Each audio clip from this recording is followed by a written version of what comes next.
இன்றைக்கி ஹெல்த்தியாக ஒரு அடை செய்ய போகிறோம். மரவள்ளிக்கிழங்கு அடை செய்கிறதுக்கு கிழங்க நான் நைட்டு ஃபுல்லாக தண்ணியில் ஊற வச்சுருக்கேன். கிழங்கோட தோலை ரிமூவ் பண்ணிவிட்டு அதை சீவி எடுத்துக்கலாம். ஒரு மிக்ஸி ஜாரில் சீவின கிழங்க சேர்த்துட்டு அது கூட 2 வரமிளகா, 3 பல் பூண்டு, கொஞ்சமாக உப்பு சேர்த்து அரைச்சி எடுத்துக்கலாம்.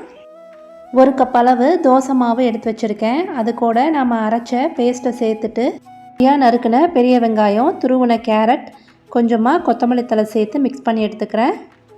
தோசை பேன் சூடானதும் இந்த அடை மாவை ஊற்றி தேய்ச்சி எடுத்துக்கலாம். லைட்டாக எண்ணெய் ஊற்றி மூடி போட்டுட்டு 5 நிமிஷம் சிம்மில் வச்சு திருப்பி போட்டு கோல்டன் ப்ரௌன் ஆகிற வரைக்கும் முறுக்கி எடுத்தோன்னா நம்ம மரவள்ளிக்கிழங்கு அடை மொறுன்னு ரெடி ஆகிடும். சாப்பிட ரொம்ப டேஸ்ட்டாக இருக்கும். குழந்தைங்களாம் விரும்பி சாப்பிடுவாங்க. கண்டிப்பாக ட்ரை பண்ணி பாருங்கள்.